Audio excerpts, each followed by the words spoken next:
현장의 방사능 차단을 위한 체험제계 관련된 것입니다. 제목을 보면은 좀 대단해 보이는데요. 내용 들어가면은 별거 아니니까 가볍게 들어주시면 고맙겠습니다.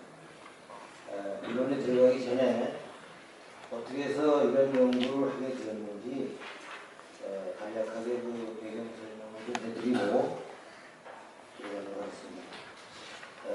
2003년도 9월입니다. 그때인데 전라북도 도안군수 김종주 교수가 중국으로부터 집단 폭행을 당해가지고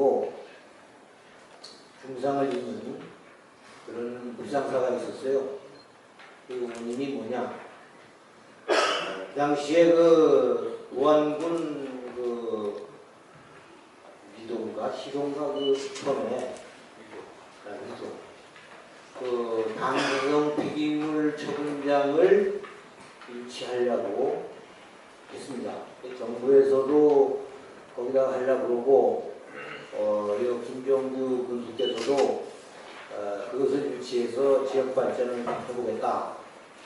이래가지고 이제 추진을 했는데 주민들이 이제 뭐 당시만 해도 이거 무슨 원자탄이 나와서 떨어지는 줄 알고 결사 반대를 했어요. 그래서 이제 거기서 충돌이 돼가지고 그런 불상사가 생겼습니다.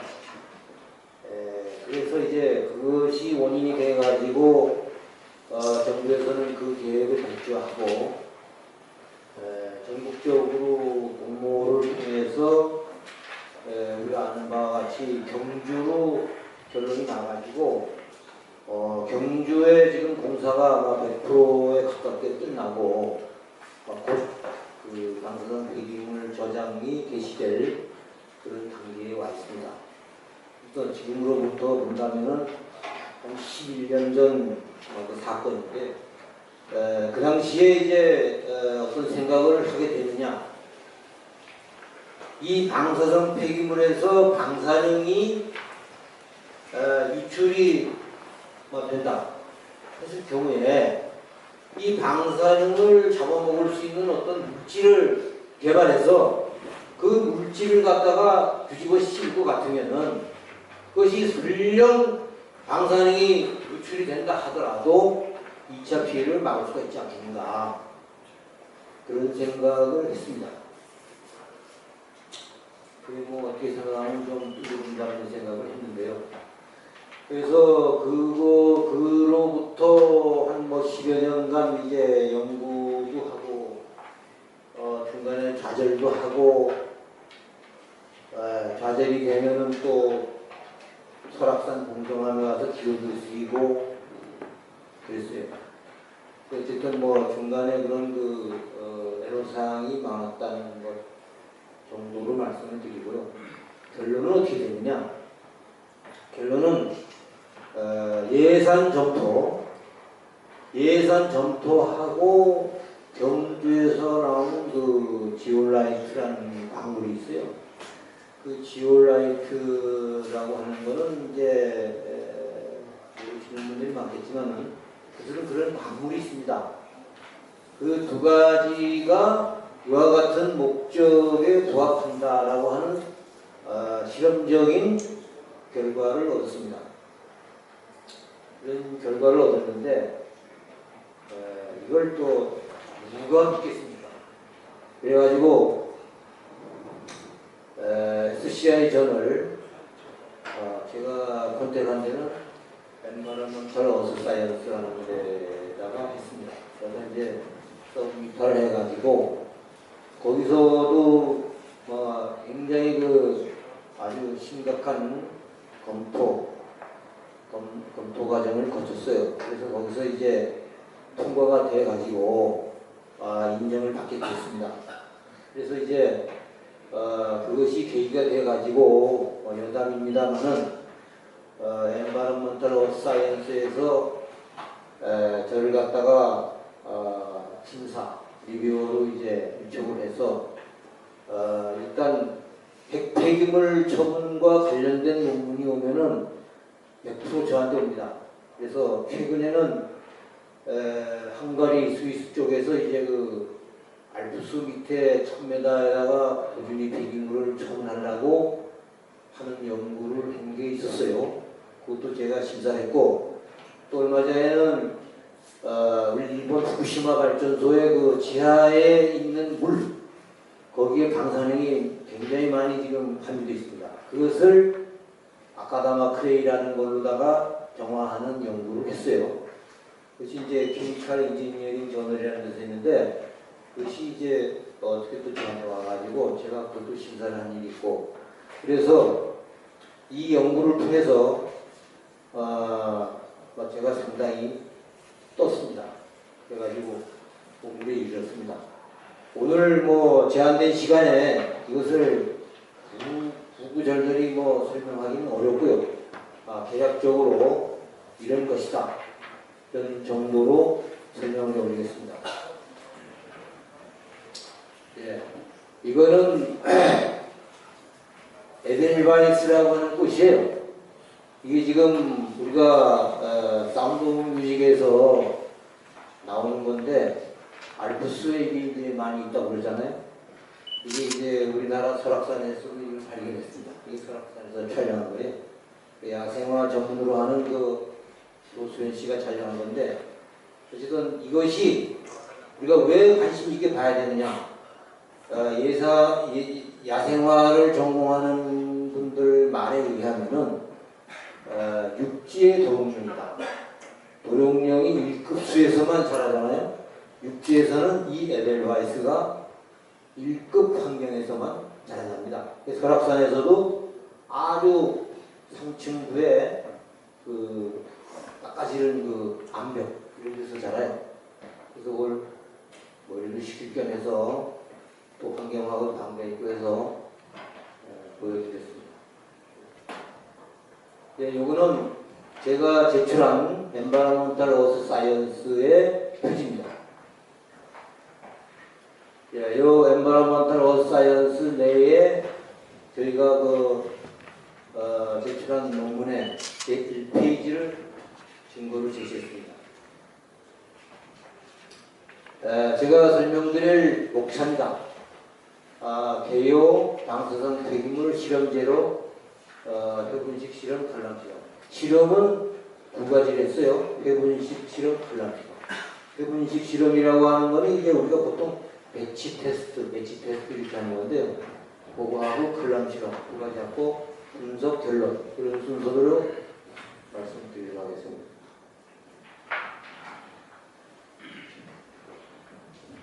개요는 아까 뭐 대충 말씀드렸습니다만은 방사능 폐기물 처분장에서 방사능의 이동을 차단할 수 있는 재료를 개발하는 것이 목적이다.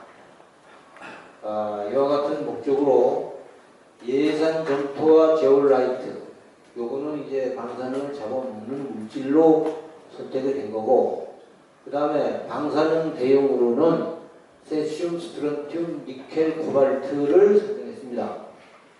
여기서 우리가 주의해서 볼 사항은 세슘, 스트론튬입니다.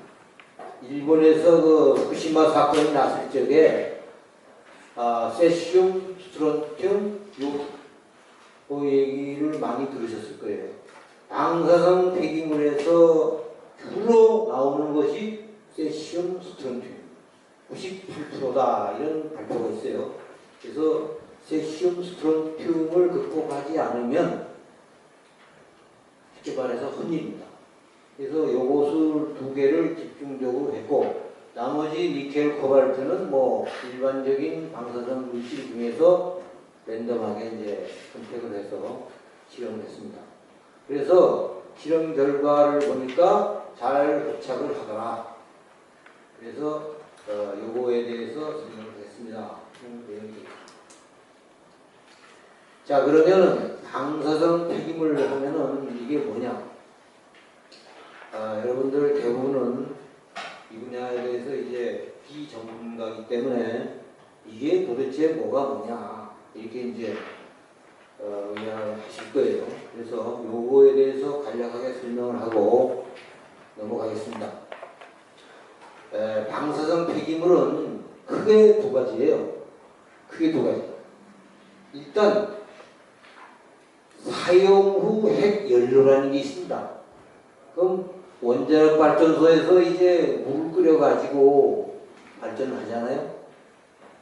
그 솥에다가 솥을 걸고 장작불을 떼서 물을 끓인다 이렇게 생각했을 적에 그 장작이 연료입니다. 핵연료. 근데 핵연료가 처음에는 이제 열량이 충분하게 나오다가 어느 시점이 되면은 그 핵분열이 거의 마무리돼가지고 거의 열이 잘 안 나와요. 이럴 때 폐기시켜야 되잖아요. 못 쓰는 거니까. 그래서 타고난 장작 이것이 사용 후 핵연료입니다. 연료용 자체예요. 그리고 중저중이라는 건 뭐냐? 이것을 제외한 일체 이렇게 이해하시면 되겠습니다. 그러니까 사용 후 핵연료 그 다음에 그것을 제외한 일체 이렇게 이해하시면 되겠습니다. 그 다음에 처분 방법은 크게 세 가지예요. 전층 처분. 그 육상에다가 창고를 치고 잡아놓는 겁니다. 그 다음에 동굴 처분. 이 동굴 처분하고 심층 처분의 차이는 동굴은 약 100m를 기준하는 거고 심층은 약 500m를 기준하는 겁니다. 그래서 500m라고 하면 아주 깊은 거죠. 그래서 요거는 이제 세계적으로 사용 후 핵연료를 심층 이제 500m 정도에다가 하자 이런 식으로 해서 지금 연구를 하고 있는 단계다. 이렇게 말씀드리겠습니다. 관련되는 사진을 쭉 한번 보겠습니다. 이것이 이제 중저준위 폐기물인데요. 여기 이제 이렇게 보면은 뭐 옷도 있고 뭐 여기 부품, 필터 뭐 여러 가지 있습니다. 어쨌든 그 사용 후 핵연료를 제외한 원자력 발전소에서 발생하는 일체다, 쓰레기다 이렇게 이해를 하시면 됩니다. 그것을 이게 이제 부피가 크니까 압축을 해서 요런 200리터 드럼에다가 넣은 것을 우리가 중저준위 폐기물이라고 하고 경주에다가 만드는 것도 요것을 갖다가 저장하는 겁니다. 요것을. 그래서 지금 현재는 각 발전소 그 임시 저장 창고에다가 이제 이런 식으로 저장을 하고 있어요. 현재는 이런 식으로 하고 있는데 이것이 지금 용량이 차가지고 더 이상 지금 할 데가 없어요. 그래서 지금 정부에서 그 종합적인 폐기물 처리장을 만들었는데 그것을 이걸 전부 이동해서 거기다 해야 됩니다. 그래서 이건 현재 각 발전소에 이런 식으로 하고 있다. 이것은 고준위 폐기물인데 이거 정말 핵연료봉입니다. 요거는 사용 전, 요건 사용 후. 사용 전의 거는 여기 그림이 있습니다만 사람이 옆에 있으면 안 된다. 그러나 사용 후는 옆에 있으면 안 된다. 사용 후 핵연료는 이렇게 수조에 넣어가지고 저장을 합니다. 열이 나기 때문에. 이것은 이제 습식 저장이다. 근데 이거는 이제 많은 면적을 차지합니다. 이게. 그래서 이제 요즘은 건식이라는 게 개발됐어요. 공기 중에다가 선반을 만들어서 하는 방법으로 건식 방법도 나와서 있다. 그래서 습식이 있고 건식이 있다. 이렇게 이해하시면 됩니다. 이것은 우리나라 경주 방패장의 교감도입니다. 이래가지고 이 터널을 뚫어서 수면하 130m에다가 지금 하려고 준비하고 있습니다. 이것을 보시면 금방 이해가 됩니다. 이것이 지금 위에 있는 것이 우리나라 경주 처분장입니다. 여기서 우리가 주의해서 볼 사항은 마이너스 130m 플러스 80m 그러면 요 돔의 높이는 50m입니다. 그래서 요거를 2개씩 해서 6개를 지금 만드는 겁니다. 이것이 1차 공사예요. 2차 공사는 육상에 저장하는 것을 목표로 지금 하고 있어요. 그런데 제가 이 프로젝트에 참여를 안 해봤기 때문에 구체적으로는 모릅니다. 모르는데 이 회의록이라든지 이런 걸 나온 거로 미루어 짐작하건대는 전문가들은 육상에다가 처분하기를 바라고 지역 주민들은 1m라도 더 끌고 내려가려고 하고 이렇게 돼 있는 것 같아요. 그래서 130m까지 끌고 내려갔어요. 여기다가 하자. 근데 제가 이것을 10년간 연구해본 결과로는 이건 안 된다. 왜 안 되냐? 이것은 지하수위 밑이기 때문에 이것이 지진이 와서 깨지면 바로 노출이 되는데 물에 이게 희석이 돼가지고 방사능이 지하수를 타고 경주 시내 우물로 안 나온다는 보장이 없어요. 그렇기 때문에 제가 봤을 때는 이것은 잘못된 거다. 이겁니다. 잘못된 거. 그래서 제가 조선일보에 투고를 했어요. 오늘 아침에 나왔습니다. 한번 읽어보시기 바랍니다. 그 다음에 불란서 처분장은 이렇습니다. 육상 창고에다 집어넣는 겁니다. 이런 창고에다. 지하수의 위입니다. 또 지금은 그렇지만은 기술이 지금 오늘 달고 내일 달는데 이 방사능을 처리하는 기술이 나오지 말라는 법이 어디 있어요. 그거 나오면 이거 다시 싣고 가서 처분을 해야 될까요? 여기다 묻어놓으면 어떻게 가지고 나오냐 이거야. 그래서 이 지하수의 밑에 있다는 문제, 두 번째는 이것을 처분하는 기술이 발달됐을 적에 끄집어 나올 수가 없다. 이 두 가지 이유로 이것은 잘못됐다. 이걸 제가 지적했습니다. 네, 여러분들도 이 얘기가 나오면은 참고로 하셨다가 그것이 사실은 이런저런하다 이렇게 말씀해 주시기 부탁드립니다. 이것은 사용 후 핵연료를 아까 500m라고 했습니다. 500m 밑에 심지층 이제 처분하는 그런 개념입니다. 어느 나라도 이것을 한 나라는 없습니다. 왜? 연구는 하고 있는 거예요. 지금 미국의 그 유가 마운틴 밑에다 이걸 하려고 거의 갔어요. 갔는데 오바마가 사인 안 했어요. 왜 안 했냐? 야, 이것을 정화하는 기술이 나오면 어떻게 할 것이냐? 그래서 안 한 겁니다, 거기서. 묻었는데 이걸 정화하는 기술이 나오면 어떻게 할 것이냐? 또 유가 마운틴 근처에 사는 다 반대하고 못하고 있습니다, 지금. 그래서 심지층 처분은 연구만 하는 단계다. 이렇게 이해하시면 되겠습니다. 이게 중요한 단면인데요. 이것은 어쨌든 세계적으로 공통된 단면입니다. 근데 우리나라 원자력 연구소에서 우리나라 중전이 처분장을 어떻게 만들 것인가 과학기술부에다가 리포트를 냈어요. 그 리포트에 있는 사진입니다. 근데 여기서 우리가 유심히 볼 게 있습니다. 반드시 지하수위 위에다 해라. 지하수위 위에다 해라. 두 번째, 원지반에다 올려놔라. 무슨 심화가 돼가지고 이 구조물이 깨질 우려가 있으니까 원지반에다 올려놔라. 그리고 한식 뚜껑을 덮어라.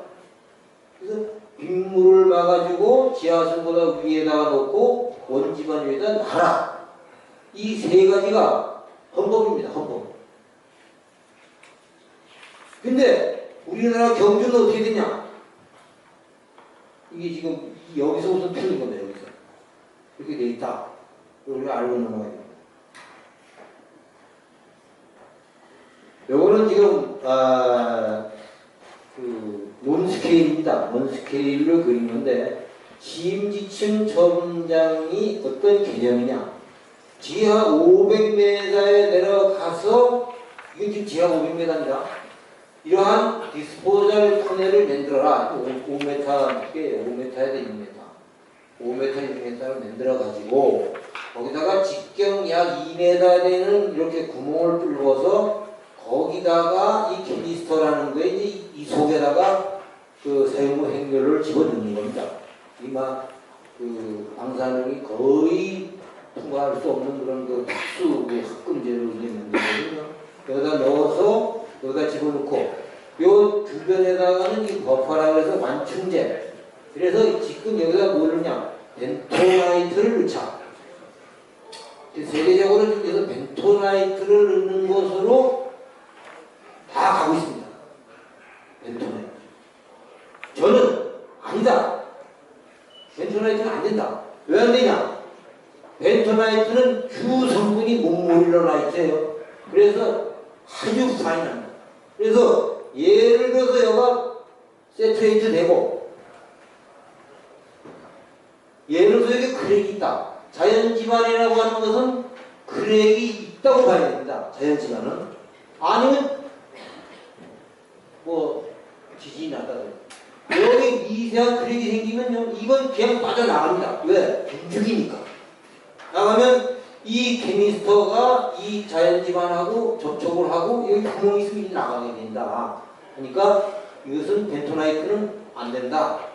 이게 제 주장입니다.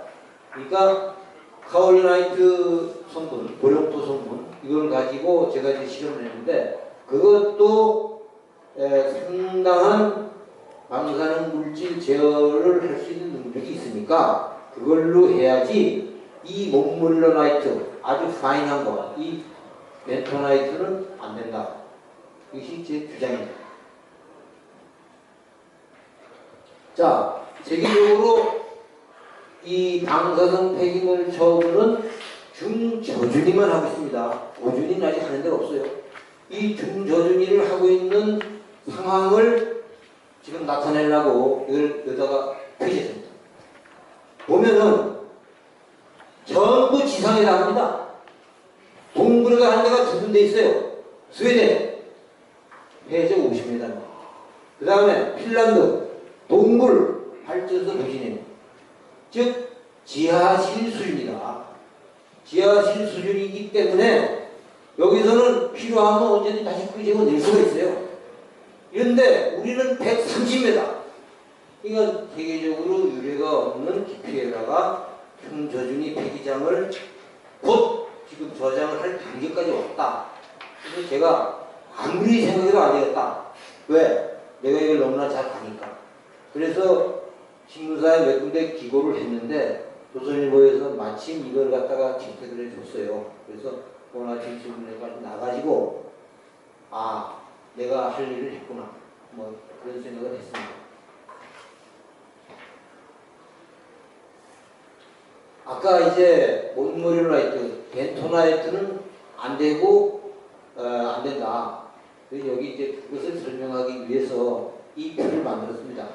여기 보면은 입경이 이거하고 비교해 보세요. 비교할 수 없을 정도로 이거는 파인합니다. 이 때문에 이건 물만 묻으면 강도가 없어요. 죽입니다. 죽. 그리고 흡수성도 크다. 그렇기 때문에 이거는 쓸 수가 없다. 그것을 설명하기 위해서 여기다 이 표를 만들었습니다.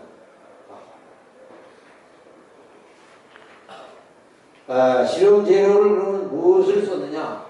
여기 이제 나와 있습니다만 아까 세시움, 스트론튬, 코발트, 니켈 이렇게 네 가지. 그리고 흡착 재료는 예산 점토하고 지올라이트 이렇게 흡착 진로 4개, 흡착 재료 2개 이렇게 있습니다. 이것은 이제 그 흡착 진로의 용기, 화학약품 용기의 사진을 여기다 제시했습니다. 요거는 예산 점토. 이건 흙입니다. 점토. 가서 그냥 탑가지고 가서 파한 거예요. 뭐 하나도 가공한 게 아니에요. 요거는 경주 제올라이트. 경주에 가면은 이 제올라이트 광산이 있어요. 광산에서 이제 원석을 발파해서 크라싱을 해가지고 이렇게 이제 규격별로 제품이 나옵니다. 그래서 저는 제 실험상 편리한 규격을 모래 정도의 크기 이걸 갖다가 실험을 했습니다. 예, 이거는 이제 XRD 실험한 결과인데요. 예산 점토에서 요 피크치는 전부 카올린아이드다. 그래서 예산 점토는 주성분이 카올린아이드다. 그 다음에 경주 제올라이트는 피크치가 이제 주로 휴일랜다이트다. 그렇게 하시면 되겠습니다. 화학성분. 자, SiO2, Al2O3 이것이 없으면 점토가 아닙니다. 이것이 없습니다. Fe2O3, CaO, K2O, Na2 이거는 없어도 고만, 있어도 고만입니다. 없어도 점토고 있어도 점토입니다. 다만 이것의 성질이 달라집니다. 성질이. 여기 왜 이 빨간 걸 해놨느냐? 실험을 하고 나서 보니까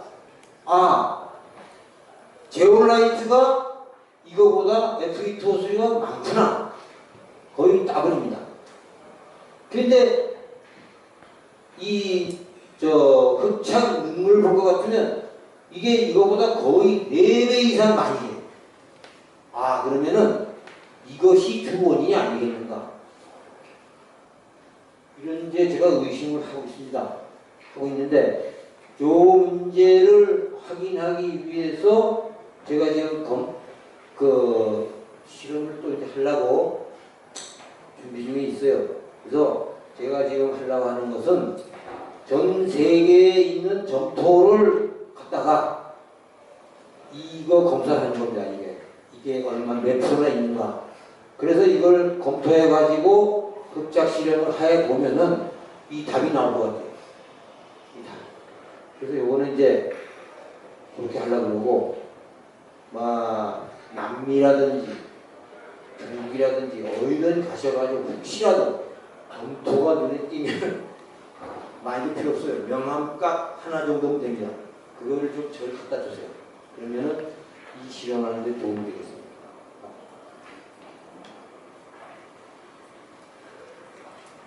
시간이 없어서 빨리빨리 끝내겠습니다. 실험은 배분식 실험과 컬럼 실험을 했다. 이렇게 하시면 됩니다. 이것은 배분식 실험은 이제 이런 컬럼 배치에다가 용액을 넣고 흡착제를 넣고 했다. 그렇게 넣은 것이 모양이 이렇게 생겼습니다. 배분식 실험 결과는 흡착이 잘 됩니다. 그런 내용입니다. 그래서 자료에 이게 다 나와 있기 때문에 건성건성 넘어갔습니다. 여기 보면은 카올린 제올라이트 이거 보세요. 이거는 1.8이고 9잖아요. 거의 4배 이상 이게 많이입니다. 그러니까 Fe2O3가 따블로 있는데 흡착량은 4배 가까이 된다. 이번에 제가 스위스 헝가리 논문을 심사를 하면서도 FE 얘기가 나왔어요. 거기도 FE가 있어가지고 FE가 작용을 해서 FeOOH라는 새로운 물질을 만들어서 그것이 우라늄을 흡착하더라. 그런 리포트를 제가 봤어요. 그러니까 Fe2O3를 우리가 유심히 볼 필요가 있어요. 그래서 어쨌든 카올린보다는 이것이 월등히 많이 하더라. 이걸 알 수가 있습니다. 이 그래프를 얻는데 이거 사실 10년 걸린 이 작품입니다. 그래서 이 농도가 처음에는 많이 해야 1ppm에서 2ppm 이상 하겠느냐 이런 생각을 했어요. 그 1ppm, 2ppm 가지고 했는데도 이게 안 나오는 거예요. 이 피크치가 10년 걸린 이유가 그겁니다. 그 1ppm, 2ppm 해보다가 그 다음에 5ppm, 10ppm 해보다가 그러다가 이제 10년이 흐른 거예요. 그래서 이와 같은 그래프를 얻게 되었습니다. 이 선형 변형을 한다는 게 컬럼 배치 실험에서는 결론이 뭐냐? 잘 흡착이 되더라. 양은 뭐 제올라이트가 카올라이트 한 4개 정도 잘 되고, 그것은 이제 굉장히 그 Fe2 수교와 관계가 있다. 네, 그렇게 볼 수가 있습니다. 칼럼 실험은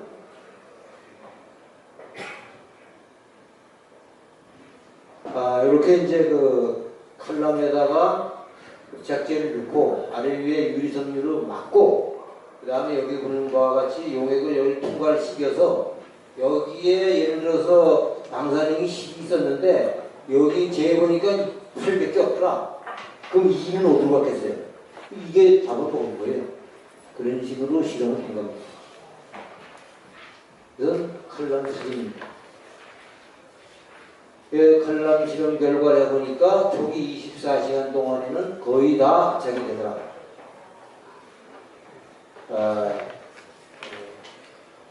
그래서 여기 보면은 여기 이제 카오린라이트 점토입니다. 그래서 초기 2일 정도에는 제로라는 것은 다 잡아먹었다는 얘기입니다. 다 잡아먹더라. 여기 제올라이트를 보니까 한 4일까지는 다 잡아먹더라. 이것이 이렇게 나타납니다. 분석. 그러면은 어떠한 역할에 의해서 이와 같은 현상이 나타나는가? 저는 두 가지를 집었습니다. 첫째는 원자의 제1이온화 에너지가 크면은 흡착은 잘 안 되고, 이온화 에너지가 작으면 흡착은 잘 되더라.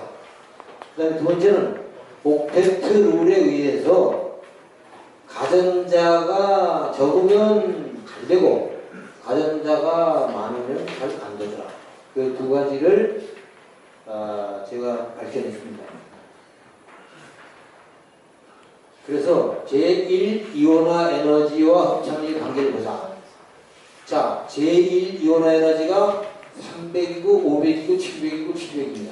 보니까 여기서 보니까 300일 때는 많이 되고 이럴 때는 적게 되더라.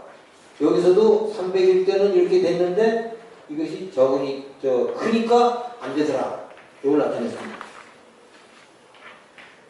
가전자를 보니까 이게 가전자면 맨 아웃사이드에 있는 전자, 이것이 요 하나입니다. 세슘이 제일 많이 됩니다. 이게 하나면 제일 많이 돼요. 요거 두 개도 많이 되지만 요거보다 작게 됩니다.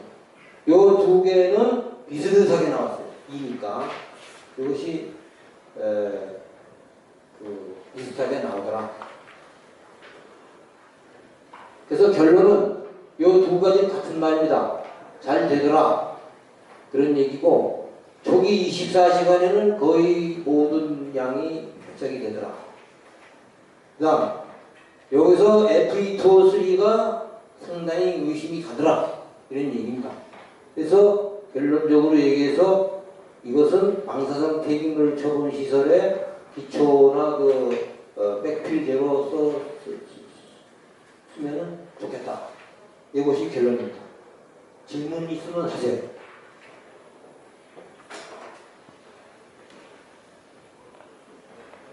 네, 말씀하세요.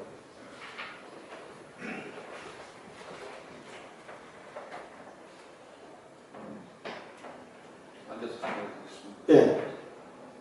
실험 재료의 당사상 동해원소 대형물질 영화수에 중요한 영화수, 니켈을 이렇게 시험을 하지 않습니까? 근데 거기서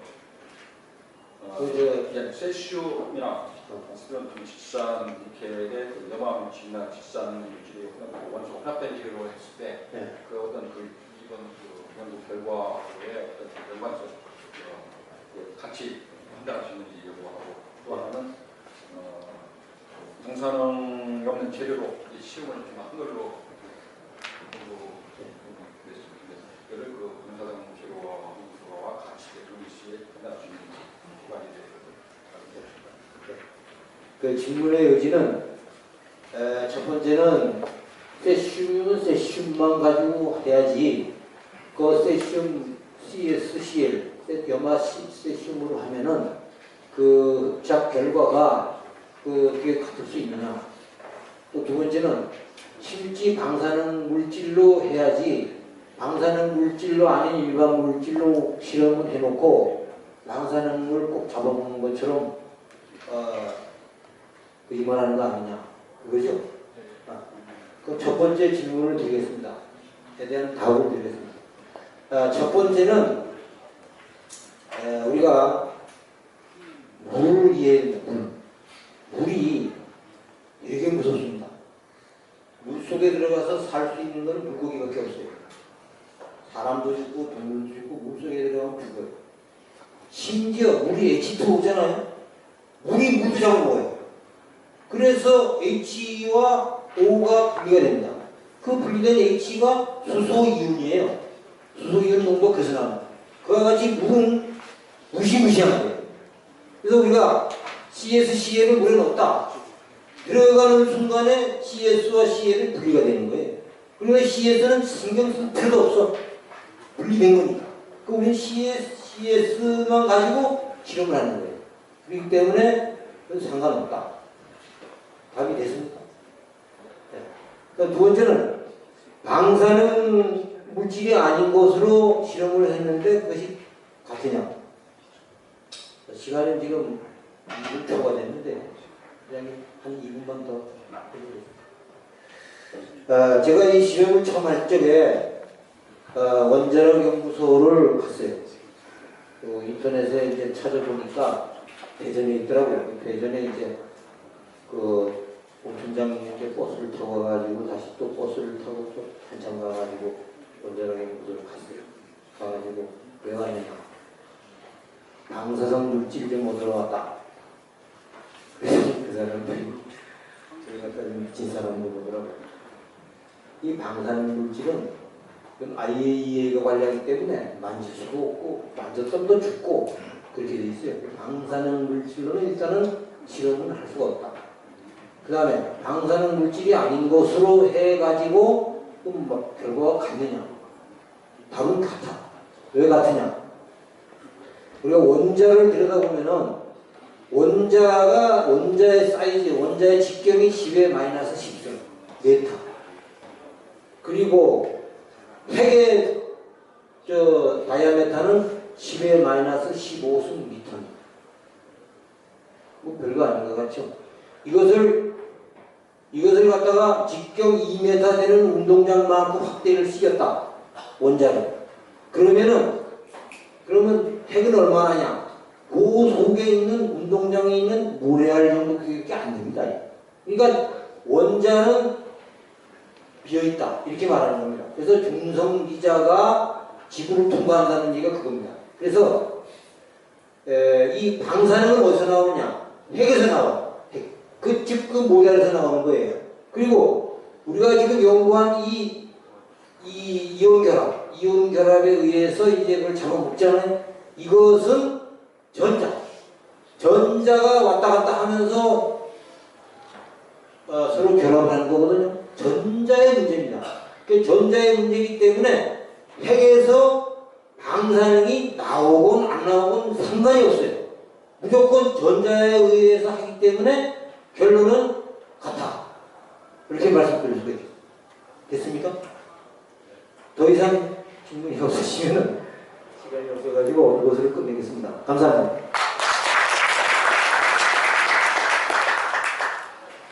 네, 감사합니다. 너무 재밌는 강연을 해주셨습니다. 감사패 전달을 드리겠습니다.